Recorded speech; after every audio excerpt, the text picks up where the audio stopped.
pretty easy trip to Ames coming up with one of the top teams in the conference. How do you try to continue the momentum that you guys have built going against one of the best teams in the league? Best teams in the country, right?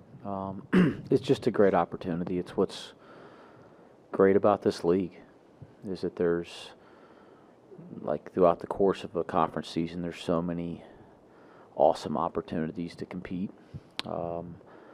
But, I think they lost one game in Ames the last 2 years. So one game in a 2-year period in their building, that tells you how good, and think about all the people that have come in there. So it tells you how good they are. But, I think it's just a great opportunity for our team to go play against one of the best teams in the country and in one of the best environments in the country. They turned you over 25 times last year. You trying to remind me, huh? Yeah. Well, Jizzle and Data had 11 between them, but how have they matured, and then how do you prepare for that? You go 6, 7 on 5, or what? Yeah. Well, shoot, I hope they've matured over the last 12. It's probably 12 months ago that we played Iowa State, right? It was early February, late January, somewhere in there. So I think it's obvious they've matured to answer that question. And then, I think certainly we'll go through the same process we do to prepare for every game. We'll try to, first off, be ourselves and focus on the things that we do. It always starts with who we are and what we do, and then we'll try to give our guys the best look we can to prepare for how to defend them and also how to play offense against them. They had a little bit of a rough stretch 2 weeks ago with Momcilovic out. How much of an impact does he make? What is he able to provide that makes them so much better when he's on the floor?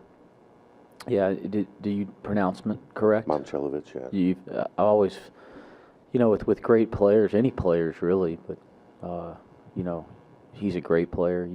The worst thing you ever want to do is mispronounce their name because you don't want to be disrespectful.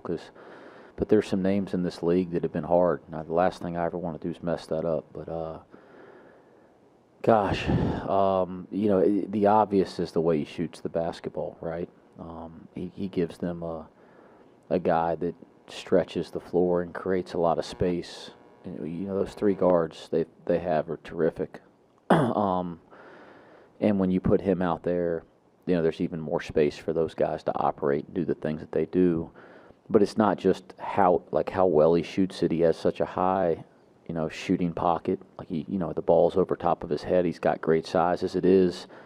And then he can shoot it off the bounce, and he can put his body on you. And, like last year, he was shooting it so well off his right shoulder, kind of fading back from 15, 16 feet. It was almost an unguardable shot. So, the shooting ability is important, but the way he gets it off and the different ways he can shoot it.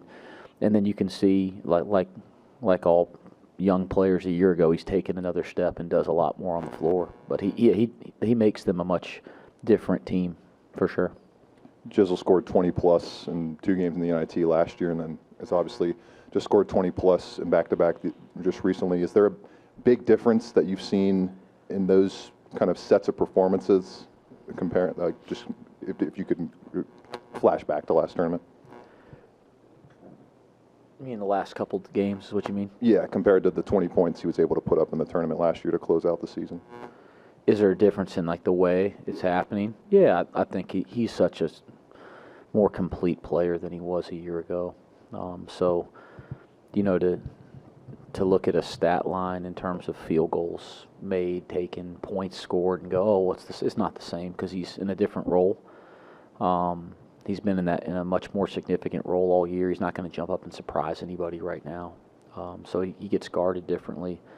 And then he's doing so many other things on the floor now. But, in terms of just playing like himself and playing confidently and getting back to the person he's always been within a new role, within a situation where there's more expectation on him. I think that's probably the biggest difference here over the last couple weeks is, he just looks like the old Jizzle within that, role of being the lead guard on the floor all year that's doing a lot of other stuff for us as well. So it's, kind of figuring out, getting back to who he is while he's still grown up quite a bit over the course of the year.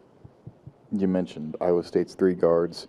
Curtis Jones last year was kind of third in the hierarchy in terms of production. He's really jumped both Lipsey and Gilbert to be the most productive guard offensively this year. What have you seen him doing differently to kind of lead to the uptick in production? Yeah, I mean, they're all just so aggressive, all of them, right? All 3 of them. They're all extremely aggressive in transition. I think they're playing significantly faster up the floor than they did a year ago. They play with a lot of freedom, the 3 of those guys. And so, to break down, my job's not to analyze their team to that degree. My job's to get our team ready to play their team. So not to not answer your question, Keegan, but from my standpoint, they're all 3 extremely dangerous. It felt that way last year, and then you've seen the improvement, of all of them, really. I mean, they've all improved from a year ago. You asked about which one specific. Yeah, you asked about Curtis Jones. I mean, he shoots it, he really, really shoots it deep, shoots it off the bounce, and then he's added a little bit more to his game. I think it's fascinating that it's either highest efficiency player statistically, analytically. I think that's what you're talking about, right? Leading scorer, I believe, and he's coming off the bench. I think that's a good lesson for youngsters out there that, it doesn't really matter whether you start or come off the bench or not. I mean, that's on paper, their best offensive player, but that they have a number of great offensive players. It's not my job to figure out who's the best. We got to figure out how to guard all of them. Your first guy off the bench is more than capable of that. Do you use that as a sales pitch, sort of, or motivation? Historically, Cincinnati's had good 6 men. A lot of teams, their best player has been the 6th guy. Yeah, our I think the who starts and doesn't start, and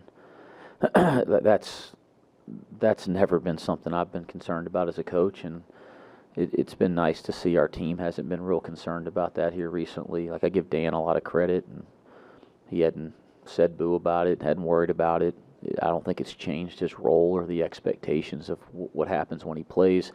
We didn't take Dan out of the starting lineup for any reason. We added Day because we thought Day was our most competitive guy over a couple weeks. It was showing so much leadership, so we wanted to get him into the lineup. It wasn't to take somebody else out, and we've always kind of viewed that we had, we kind of viewed that we had about 7 or 8 guys that we viewed as starters going into the year. So you can't start 7 or 8, but I think the great teams and the good teams have that many guys they view that way. Certainly Iowa State does, when you look at their team. So, we never thought about it that way as coaches. The best teams I've been on have never thought about that way. And fortunate right now, I don't think this team's thinking about it that way. And I give Dan a ton of credit for the way he's handled kind of a lineup change. He hasn't blinked. But we need starting level, if you want to tag it that way, production from guys that don't just start the game. We need it from our bench as well, and we've gotten some of that here recently, and that's been good for us.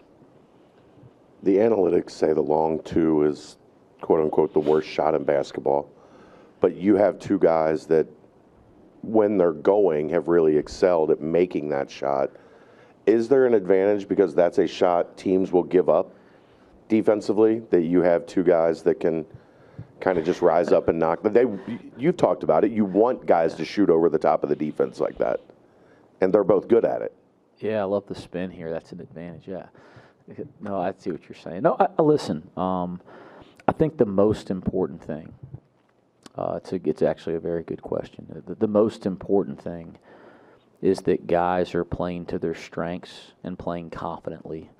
I think, we look at all the numbers, maybe not as hard as Keegan does before every press conference, but I'm just kidding. But we look at all the numbers, guys, just like probably in an even more specific way than you guys do. But I think that the magic to analytics isn't just living by it like it's a black and white situation.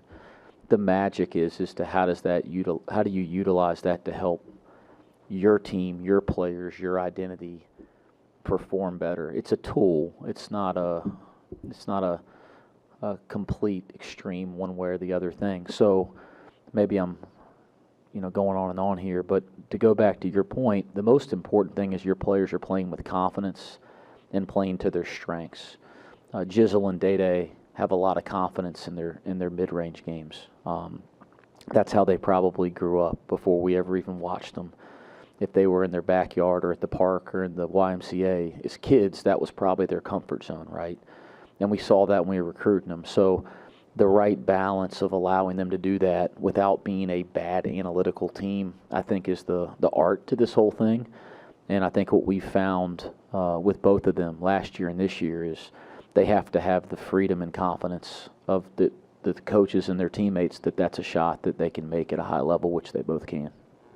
13. Very good question. And there is some depth to how that's thought about for sure. 13 games into a 20-game mega conference season. How would you assess just the fatigue that's worn in, if there has been any, or the wear and tear overall on the roster? On our team? Mm-hmm. I think our guys, I attribute Mike Rayfeld. Like, I think our guys did a great job preparing throughout the preseason in the fall, practicing. We're at a point in the year, guys, and I'd say that everybody in the Big 12 is here. You're not going to go out there and practice for 2.5 hours every day.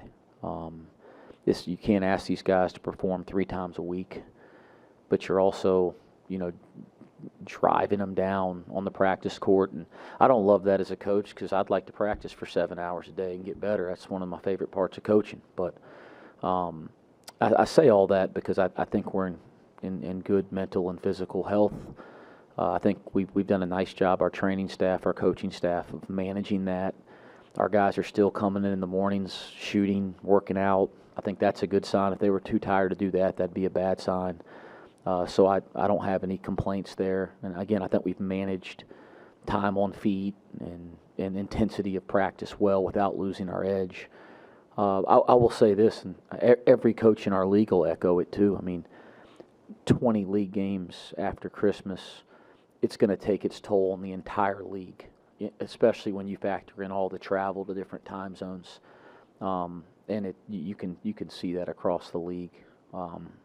And other leagues may play 20 games, but they don't play 20 in 20 play dates. They play a couple before Christmas or what it may be. So I don't think that'll continue after this year because the coaches seem pretty unified in that. It's hard to get a group of coaches to ever agree on anything, but all 20 of the head coaches in this league, I think, agree on that one.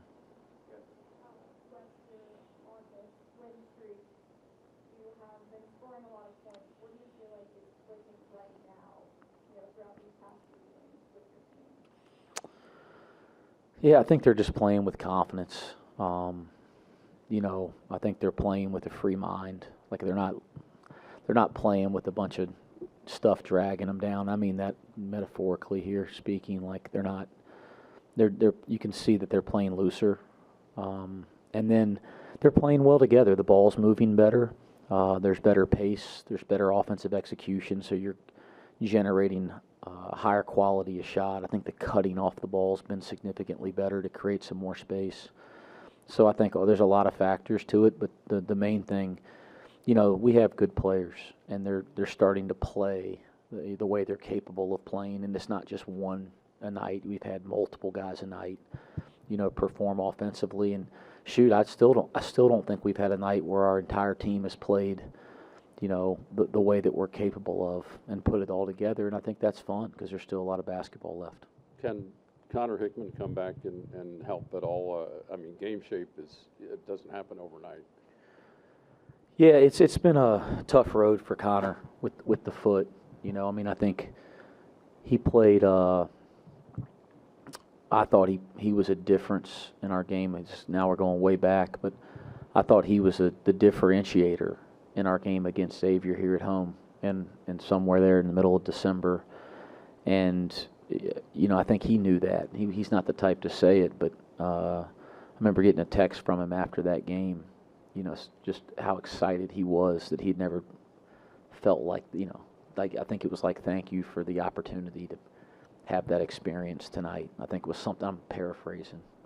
He knew how well he played and contributed. And then the next day is when he started having the pain in his foot.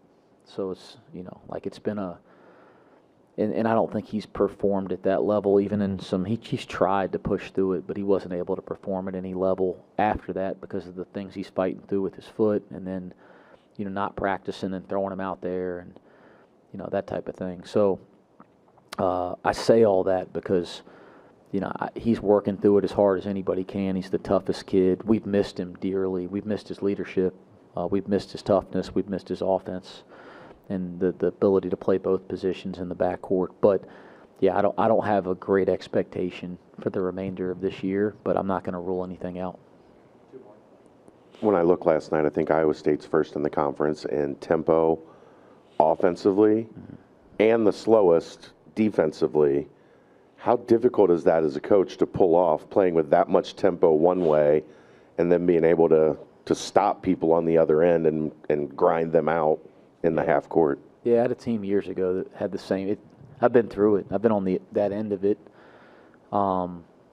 Generally, that means you got a hell of a defense because I don't think that, like TJ's trying to play that slow defensively. I think his defense is that good that people really struggle to generate a shot early in the clock, in the middle of the clock. And then he's got that. Those guards are really good in transition. They generate a lot of turnovers, but they're running on other stuff this year. So, yeah, that's an interesting dynamic that you don't see often. Like I said, I think there's a team I coached one year that within the league we were in, it was the same. But it generally just speaks to how damn good your defense is and that you're letting your guys play with freedom and pace, which is what it looks like to me when I watch the tape. If they get as active as they're capable of getting after the ball and generating turnovers, there'll be some quicker defensive possessions. But it is hard to get easy baskets against them early in the clock. Wes, Tamin Lipsey's one of the best defensive guards within this conference. What makes him such a unique defender and hard matchup for guys like Jizzle James and Day Thomas? Hey, he's really good on the ball. First off, he's a good on-ball defender. He's got very, very good defensive instincts, and makes a ton of plays on the ball. Whether there's lots of steals or deflections, and kind of has that feel for where to be on the court. And same thing offensively. It's basketball feel. Generally covers both ends of the court, but he's got that and makes him a really, really good defender.